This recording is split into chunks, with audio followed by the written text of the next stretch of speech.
ACM, dat is Autoriteit Consument en Markt. ACM is op Bonaire om uitvoering te geven aan een aantal wetten. Sinds 2013 is er de wet telecommunicatie BES en de postwet BES. Daar is ACM toezichthouder op. De taken voor dat toezicht die worden feitelijk uitgevoerd door Bureau Telecommunicatie en Post hier op Bonaire.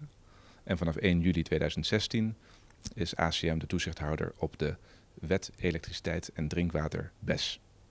Wordt daar ook toezicht op gehouden door het Bureau Telecommunicatie en Post? Nee, ACM is de toezichthouder op de wet elektriciteit en drinkwater BES.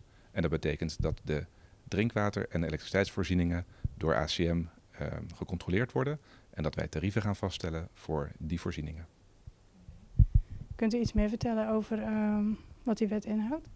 Ja, de wet elektriciteit en drinkwater BES die zorgt ervoor dat er betaalbare, betrouwbare en duurzame drinkwatervoorzieningen zijn in heel Caribisch Nederland. Dus ook op Saba en ook op Sint Eustatius.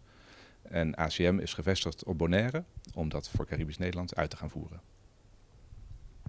Vanaf wanneer gaan mensen hier iets van merken of merken ze dat nu al? Ons streven is om nieuwe tarieven vast te stellen per 1 januari 2017. En om dat te kunnen doen zijn we nu hard aan het werk om een methode te maken waarin we van de kosten van een bedrijf, dus van Web of van Contour Global, een tarief voor de consument kunnen gaan vaststellen. De wet heeft niet alleen betrekking op de tarieven, maar er komt nog meer bij kijken. Kunt u daar iets meer over vertellen? Dat klopt. Inderdaad, tarieven, toezicht is één van de onderdelen. Er zijn ook nog 2 andere onderdelen.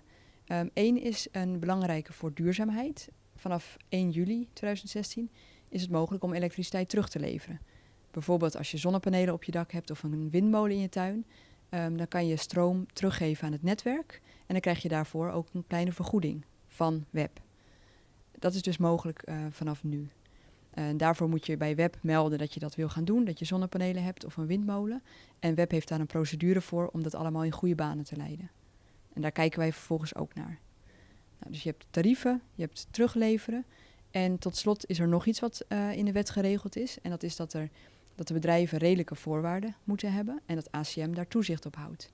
Dus ACM kijkt of Web en Contour Global, de producent hier op Bonaire, of ze zich aan de wet houden en of ze redelijke voorwaarden hebben. Nou, als iemand vindt, ik word niet redelijk behandeld door Web of Contour Global, dan kunnen ze eerst bij het bedrijf zelf een klacht indienen. En als ze daar niet uitkomen, dan kunnen mensen bij ons, ACM, terecht om te zeggen, dit klopt niet. En dan hebben wij de bevoegdheid om daar goed naar te kijken en om daar iets van te vinden en eventueel Web of Contour Global opdracht te geven om iets aan te passen.